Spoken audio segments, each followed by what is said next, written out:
क्षमा चाहूँगा। बहुत सारे किसानों के, हमारे दलित भाई बहनों के प्रतिनिधि आज राहुल जी से, कैप्टन अमरिंदर सिंह जी से मिलने आए थे, थोड़ा विलंब हो गया। सबसे पहले मैं पत्रकार वार्ता में हम सब के नेता माननीय राहुल गांधी जी, कैप्टन अमरिंदर सिंह जी, सुनील जाखड़ जी, हरीश रावत जी और मंचासीन सभी प्रतिनिधियों का स्वागत करता हूं। पत्रकार और छायाकार बंधुओं का भी स्वागत करता हूं। आज देश में एक विषम परिस्थिति है जब खेत और खलिहान पर हमला बोला गया है। 3 काले कानूनों के खिलाफ श्री राहुल गांधी जी ने कांग्रेस पार्टी के और किसान के झंडे के नीचे एक खेती बचाओ यात्रा की ऐतिहासिक शुरुआत की है। भट्टा परसोल से आपने भूमि का उचित मुआवजा कानून खत्म करने की मोदी सरकार की दुर्भावना के खिलाफ यही शुरुआत की थी और अब इन 3 काले कानूनों के खिलाफ शुरुआत की है। बगैर किसी विलंब के मैं आदरणीय राहुल गांधी जी से अनुरोध करूंगा कि वो आपसे अपनी बात कहेंगे। आदरणीय राहुल जी।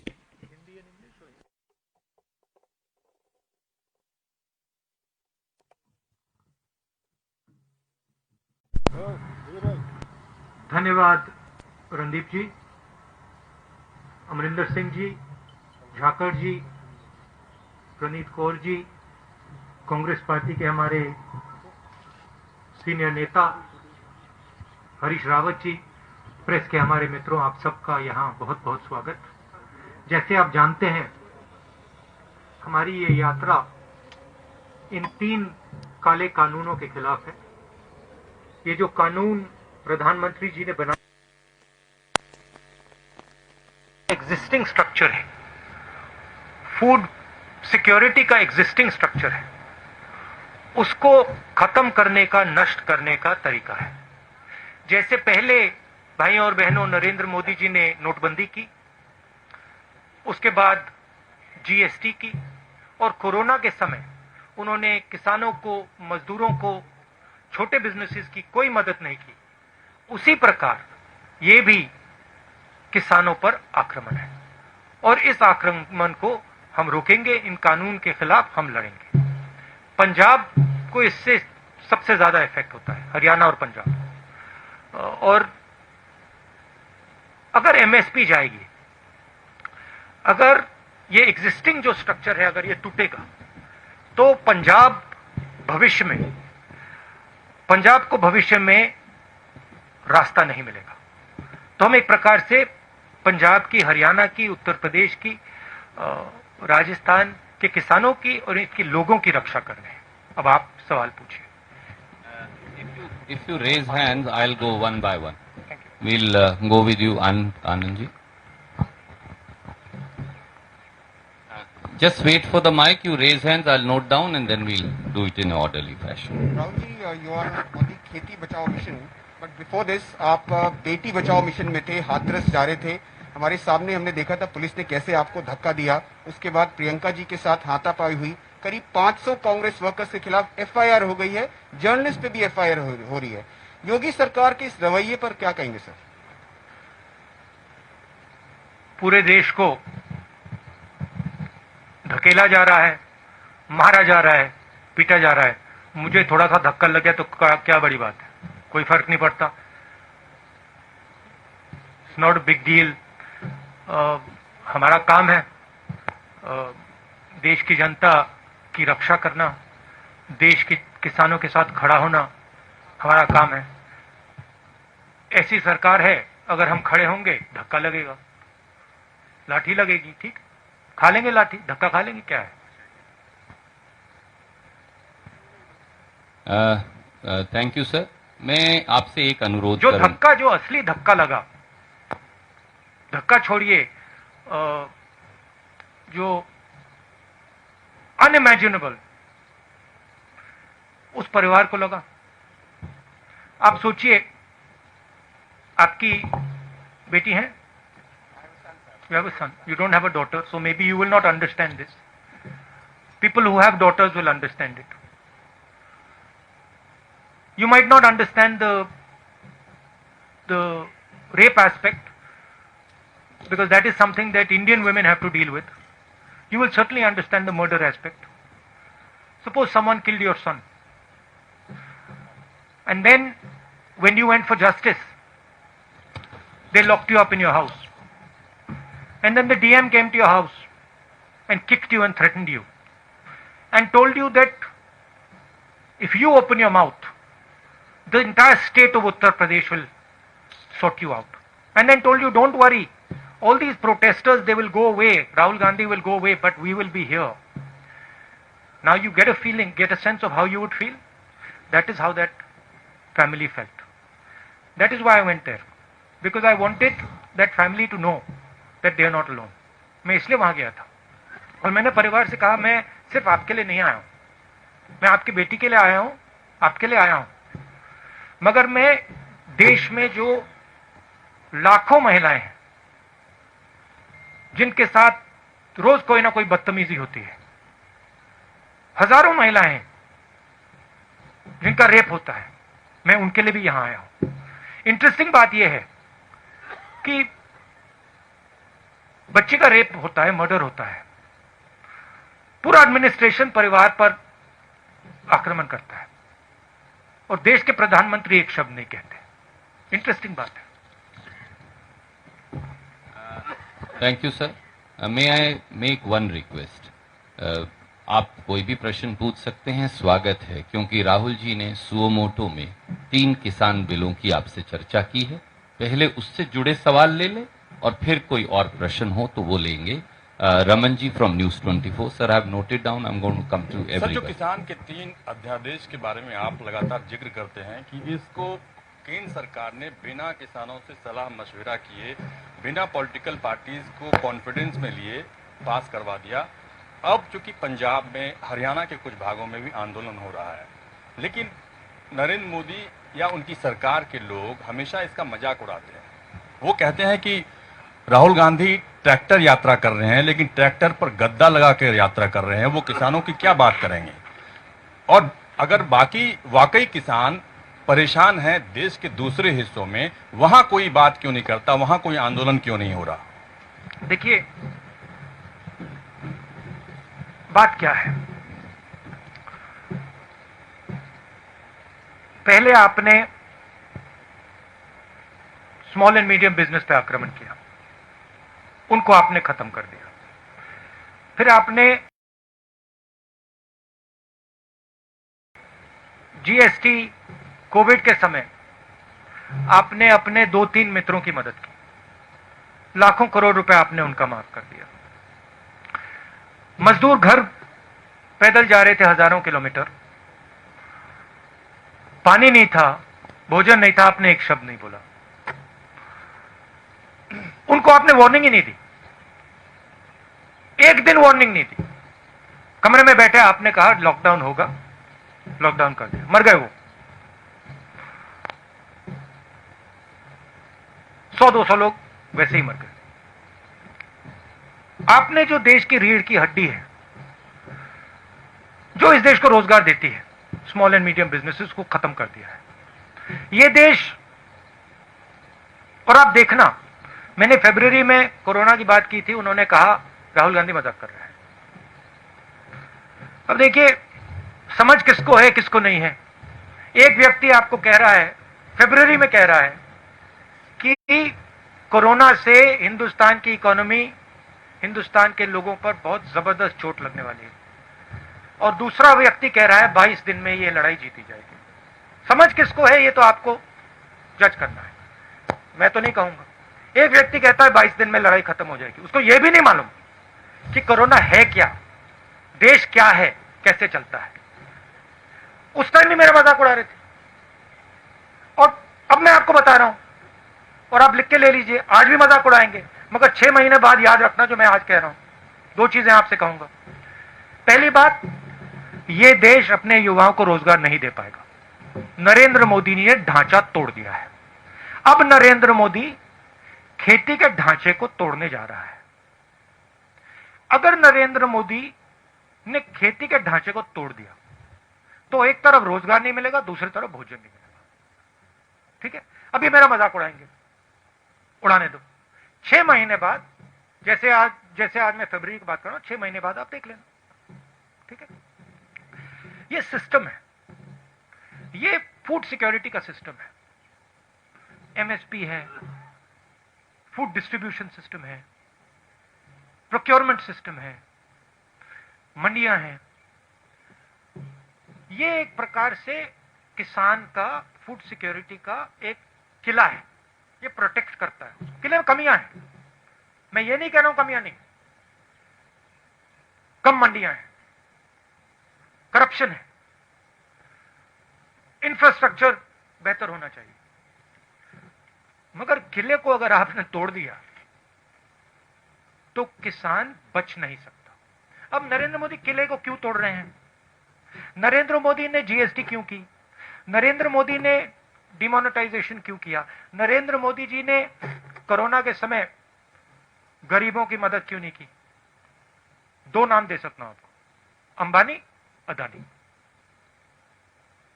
ये ट्रायंगुलर ग्रुप है, अदानी, मोदी, अंबानी। और नरेंद्र मोदी का काम रास्ता साफ करने का है। उनको ऑर्डर दिया गया है कि स्मॉल एंड मीडियम बिजनेसेस को खत्म करो, किसानों को खत्म करो, मजदूरों को खत्म करो और हमारे लिए रास्ता खोलो। अब मजाक कौन कर रहा है ये आपको डिसाइड करना है। Raman ji, I'll come back to you. We have to. I'll come back to you. We'll give you a second एक question. सेकंड, क्या भाई?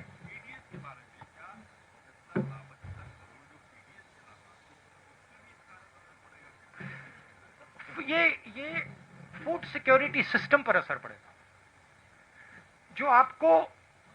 जब आप अनाज खरीदते हो मार्केट में, आप खरीदते हो, जो आपको प्राइस मिलती है वो प्राइस आपको इसलिए मिलती है क्योंकि ये स्ट्रक्चर है। जब गरीब व्यक्ति को राशन दिया जाता है, वो राशन इसलिए दिया जाता है क्योंकि ये स्ट्रक्चर है। अगर आप स्ट्रक्चर को ही तोड़ देंगे तो आने वाले समय में आपसे भी ज्यादा पैसा लिया जाएगा। सिर्फ देखिए, लोगों ने कहा हां ठीक है, जीएसटी कर दी तो हमारा क्या नुकसान है? स्मॉल मीडियम बिजनेसेस को नुकसान होगा, मगर जो कंज्यूमर है उसको क्या नुकसान होगा? बट नुकसान होगा, क्योंकि जब वो कोलैप्स करेगा आप कोलैप्स करोगे। तो हिंदुस्तान में सब चीजें कनेक्टेड है, और अगर आप एक चीज को छुओगे तो दूसरी चीज पे इफेक्ट पड़ेगा। मैं दूसरा उदाहरण देता हूं। नरेंद्र मोदी जी ने कहा हिंदुस्तान की जमीन किसी ने नहीं ली, सुना होगा आपने। ऑपोजिशन लीडर्स को कहा हिंदुस्तान की जमीन किसी ने नहीं ली। 1200 स्क्वायर किलोमीटर चाइना ने हमारी जमीन ले रखी है। कैसे ली? क्योंकि चाइना को मालूम है कि यह व्यक्ति जो ऊपर बैठा है यह सिर्फ अपनी इमेज की रक्षा करता है। यह अपनी इमेज बचाने के लिए 1200 स्क्वायर किलोमीटर जमीन हमें दे देगा।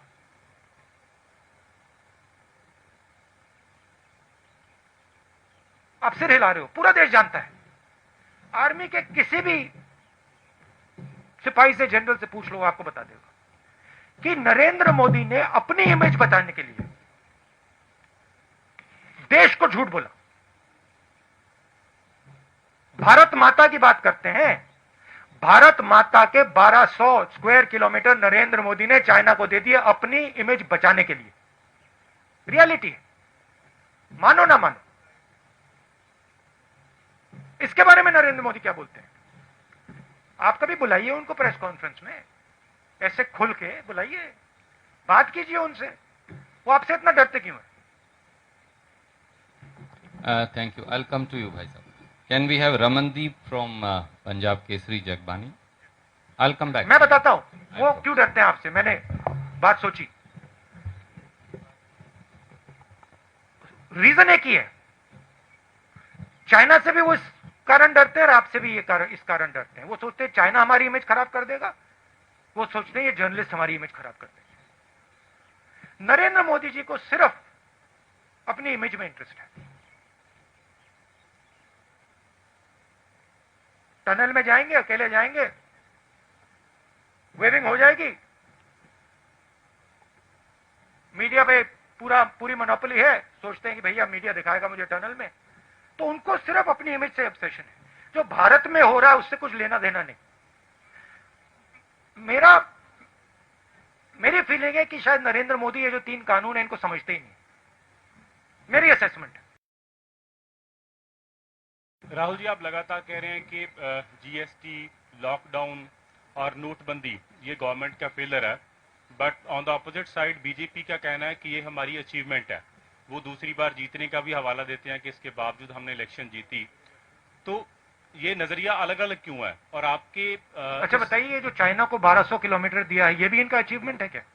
नहीं, बीजेपी बोल रही है सर ऐसा कि ये बोल रही है कि उनका अचीवमेंट है कि 1200 स्क्वायर किलोमीटर हमने चाइना को दे दिया। उसका नहीं, जीएसटी का, नोटबंदी का या लॉकडाउन का। बीजेपी का ये कहना है कि जीएसटी आई या नोटबंदी आई कि उसके फायदे हुए, और उसका जो रेफरेंस दे रहे हैं वो कि हम जीते, इलेक्शन भी जीत रहे हैं। अगर पब्लिक में इतना रिवोल्ट था तो इसके बावजूद फिर इलेक्शन कैसे जीत गए? तो एक बात मुझे बताइए, आप मेरे से मत पूछिए, ठीक है?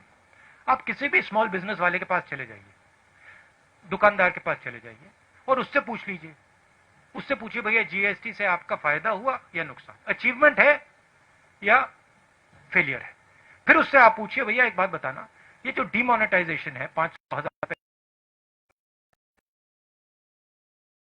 पूछा है, छोटे दुकानदारों से बात की है, व्यापारियों से बात की है, किसानों से बात की है, वो तो कहते हैं कि भैया इन कानूनों ने हमें नष्ट कर दिया, खत्म कर दिया। आप जाइए, थोड़ा यहां से बाहर जाइए, किसान से पूछिए, पंजाब के किसान से पूछ लीजिए, ट्रैक्टर लिए घूम रहा है, सड़कें रोक रहा है। अगर अचीवमेंट था तो वो बाहर क्यों खड़ा है? पटाखे क्यों नहीं बजा रहा? Tribune.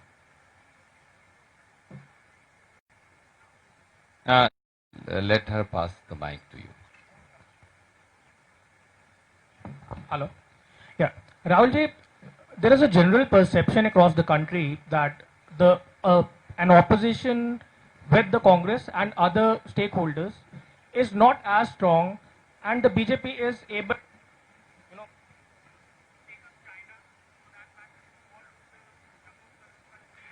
Can you put the mic?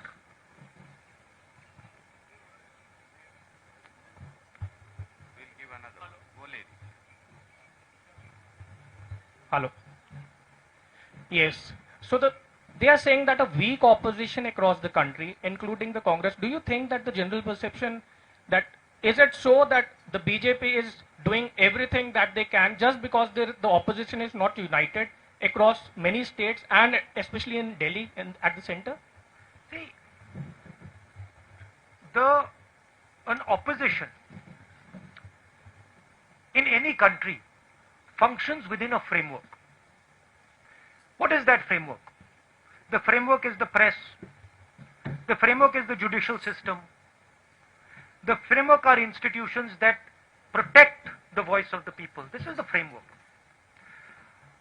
That entire framework has been captured. The entire architecture of giving voice to the people of India is captured and controlled by the BJP. You know that. In fact, you come from one of the newspapers that exerts a little bit of independence. That's not the case with most TV channels and newspapers. So, if the entire architecture of institutional architecture is captured, then to say the opposition is weak, that's not really a correct statement. Give me a free press. Give me institutions that are free, and the government will not last. I don't have that. I can take proof, clear-cut proof of, for example, the Rafael deal. I can bring it to you. Don't show it. Right? So, at a certain level, frankly, you're also not doing your job. And it's okay for you to blame the opposition and say, well, the opposition is weak. But, my friend, you're also walking into slavery. Right? You're also walking into a place where you will become very uncomfortable. I'm fighting for it. You in your own way, I'm sure, are also fighting for it. But it is a bigger thing that has happened. Today, it's quite amazing. I don't think there is any other country in the world today where another country can occupy 1200 square kilometers of its land and the media says nothing. Then I don't think there's any other country. I mean, I'm thinking about it. I think even in, the weakest country, they will make a noise. India, they don't make a noise. The whole thing's captured. I went to Uttar Pradesh. Girl is raped. Neck is broken. Administration is attacking her. Administration is attacking the family. It's amazing. It is the result of a complete capture of the soul of this country. And it's a forcible capture. If it was captured with affection, I would be the first to stand by it. But it's a forcible capture. That's what we are fighting. And you will see, this fight will become more and more aggressive. Thank you, Arun Singh ji.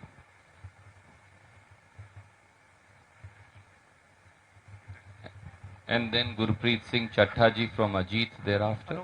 Hello Rahul ji, आप उत्तर प्रदेश गए, आप पंजाब आए हैं, आप lockdown के दौरान taxi driver से बात कर रहे थे। आप जब भी कहीं जाते हैं, किसी इशू को उठाते हैं, बीजेपी की तरफ से एक वर्ड है पॉलिटिकल टूरिज्म। आपको ऐसा लगता है कि जब आप किसी कॉज को, किसी इशू को हाईलाइट करने की कोशिश करते हैं तो उससे डेविएट करने के लिए पॉलिटिकल टूरिज्म की बात आप करिए। अब उत्तर प्रदेश सरकार ये कह रही है कि एक इंटरनेशनल साजिश है यूपी सरकार को बदनाम करने की, जो कुछ हो रहा है वहां पर हाथरस में। या यहाँ पर आपसे सवाल ये पूछा जा रहा था कि गद्दी लगी थी, आप उस ट्रैक्टर पे बैठे थे। नहीं, मगर ये सवाल कभी नहीं पूछा जाएगा कि नरेंद्र मोदी ने 8,000 करोड़ रुपए के लिए 2 हवाई जहाज क्यों खरीदे। $1 बिलियन, 8,000 करोड़, उसमें कुशन छोड़िए, उसमें तो पलंग है पूरा। मतलब एक पलंग नहीं, 50 पलंग होंगे उसमें। ये नहीं कहते कि भैया हमारा जो प्रधानमंत्री है उसने 8,000 करोड़ रुपए का जहाज खरीदा। क्यों? क्योंकि उसके मित्र ट्रंप के पास जहाज है 8,000 करोड़ का, तो उसे भी चाहिए। ये नहीं कहते। ये कहते भैया राहुल गांधी, अमरिंदर सिंह जी गए, ट्रैक्टर पे बैठे थे, किसी ने कुशन लगा दिया।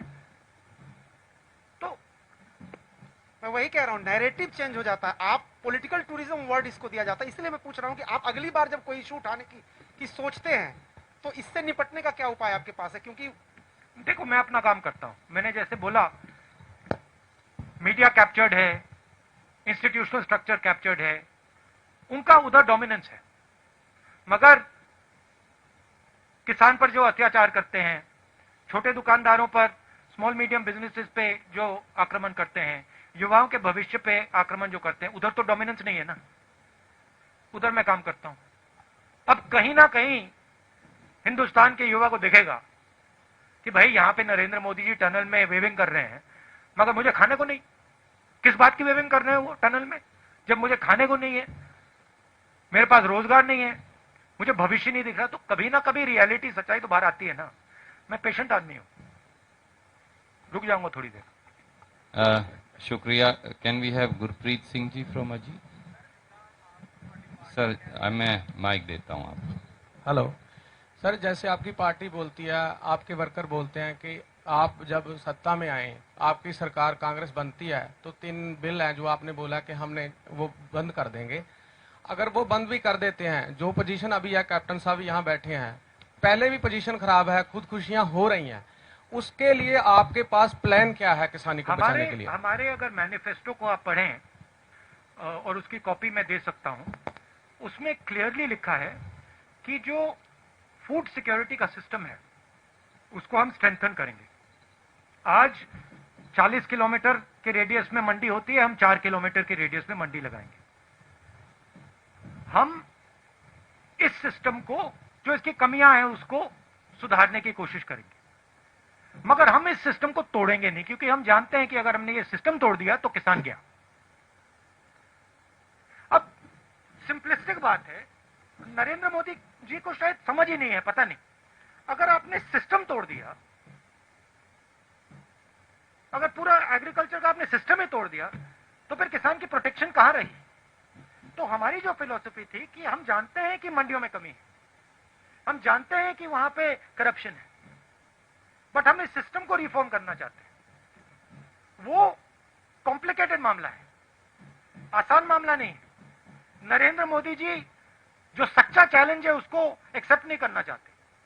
नरेंद्र मोदी कहते भैया इसको तो मैं उड़ा देता हूं। अब black money is a difficult challenge. Narendra Modi उस चैलेंज को एक्सेप्ट नहीं करना चाहते, कहते मैंने नोटबंदी कर दी, खत्म हो गया, क्या लगा। तो बहाना है। अमरिंदर सिंह जी अभी बैठे हैं, अभी हमने मीटिंग की अंदर, देश पंजाब के युवाओं को रोजगार दिलवा रहे हैं। सिंपल मामला नहीं है, कैची फ्रेजेस से रिजॉल्व नहीं होता, काफी कॉम्प्लिकेटेड बात अंदर चल रही है। ऐसे करेंगे, ये करना है, वो करना है। तो हिंदुस्तान को ये रियलिटी एक्सेप्ट करनी पड़ेगी, सच्चाई एक्सेप्ट करनी पड़ेगी। Mohammed from NDTV and then Rohit from Bhaskar.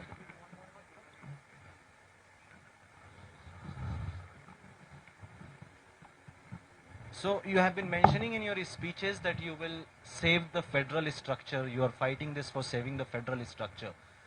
In 1970s, the Punjabi Suba movement in Punjab was also for strengthening the federal structure, and it was crushed, and partly it is blamed on Congress party also. So why Punjab and Punjabis should trust you on this? Punjabis should see my actions, right? And I can tell you, if you look at my political career, you can see my action. Don't just look at my words. I came to Punjab, and I've learnt a lot from the Punjabi people. In fact, if you were to ask me, you have given me more than I have given you. So I have in a sense, a debt to you. Qarz hai. So in my mind, I believe that the people of this state, they have a particular spirit. That spirit has taught me quite a lot. I'll tell you a small story. I remember, and this has never left my sister or my mind ever. It will never leave. I remember when in 1977, my grandmother lost the election. There was no one in our house. Nobody. But there were Sikhs in my house. She was protected by Sikhs in 1977. I'll never forget that. Right? So I have, in my mind, it's a strange thing, but there is a debt that I feel I owe the people of Punjab. It's strange. In a similar way, I feel I owe a debt to the people of Tamil Nadu. I don't know why, but I have that feeling inside. So that's the first thing. Second thing is, look at my actions. Land acquisition bill. I fought, I got beaten up, I got abused. Nyamgiri, I fought, I got beaten up, I got abused. Manrega, abused. Right? Farm bill, I'm standing in front of the farm bill. I'm standing with the people of Punjab and saying, look, I've come here, I'm standing with you. I understand this is a risk for your future. So you look at my actions, you will see that I am a person who instinctively, I feel, when I see some injustice being done, I feel for that person, instinctively. If you see one strong man beating a weak man, automatically I am on the side of the weak man. This may be a failing. In fact, this is why I get beaten up so much in politics. It might be a feeling here. Every time I'm also thinking to myself, yeah, why? But I have that inside me. If I feel that injustice is being done to Punjab, I'll be standing on Punjab's side, no matter what. If I feel injustice is being done to the Dalit girl in UP, I'll go there. I'll get 2-3 lathis, no problem. That's my nature. That's what I've been taught. I don't know any other way. And frankly, I can see right now that my political path would have been much easier if I didn't have this. अगर ये मेरे अंदर नहीं होता, but वो है, अब मैं उसको कैसे निकालूं? That's why people of Punjab should trust me. Thank you, sir. Rohit from Bhaskar.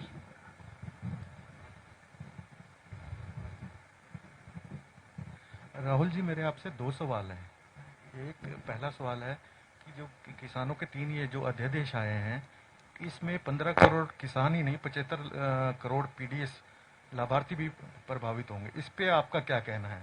दूसरा, मोदी जी ये कहते हैं कि भाई ये जो अध्यादेश आ रहे हैं इससे किसानों को फायदा होगा, मंडी नहीं खत्म होगी, तो फिर दिक्कत क्या है? अगर किसानों को फायदा होता तो नरेंद्र मोदी जी ने पार्लियामेंट हाउस में डिबेट क्यों नहीं कराई? उधर वो भी बोलते, हम भी बोलते।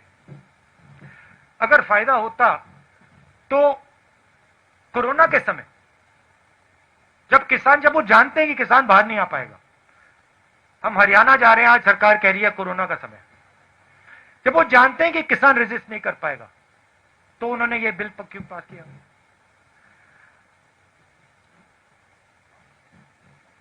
ऐसे प्रेस कॉन्फ्रेंस में बैठ के क्यों नहीं बोलते नरेंद्र मोदी जी कि ये किसानों के हक में है? पंजाब में आके क्यों नहीं बोलते? पंजाब के किसानों के साथ खड़े होकर क्यों नहीं बोलते? पहला सवाल, जैसे मैंने कहा, ये एक सिस्टम है। ये सिस्टम हिंदुस्तान का फूड सिक्योरिटी का सिस्टम है। इससे सिर्फ किसानों को नुकसान नहीं होगा, इससे कंज्यूमर का भी नुकसान होगा। एंड में किसान की जमीन जाएगी, उसको सही दाम नहीं मिलेगा। नरेंद्र मोदी जी कहते हैं मंडी की कोई जरूरत नहीं। हजारों मंडी है हिंदुस्तान में, मंडियों में वर्कर्स काम करते हैं, स्मॉल ट्रेडर्स हैं, किसान जाता है, लोडर्स होते हैं, लाखों में होंगे हिंदुस्तान में। उनका क्या होगा? अंबानी जी, अदानी जी ऑटोमेट कर देंगे, मशीनें लगा देंगे। ये जो लाखों लोग हैं जो आज एग्रीकल्चरल सिस्टम में काम करते हैं, इनका क्या होगा? ये सब गुलाम बनेंगे। तो ये रियलिटी है। Thank you sir.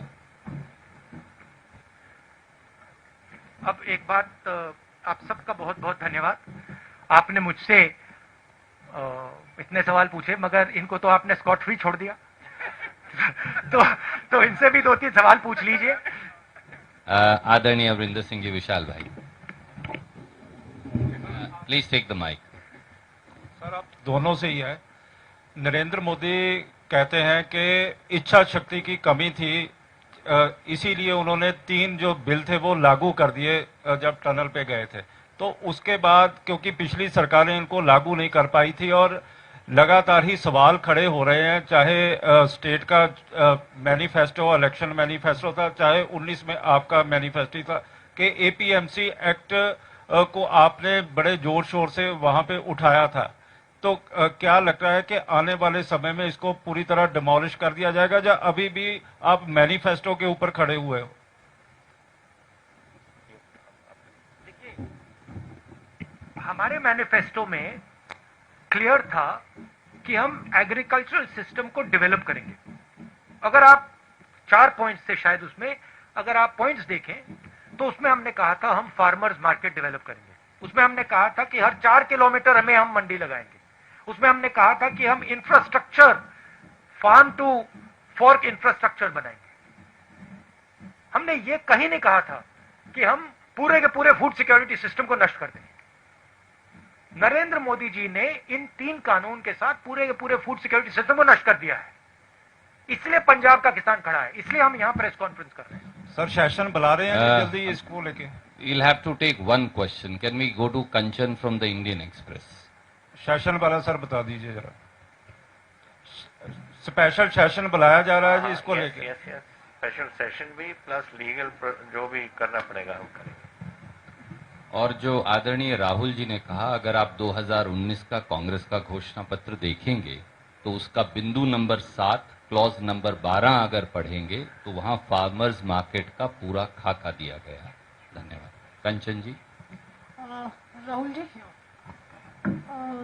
Yogi, the CM of UP, has said that Hathras rape was an international conspiracy.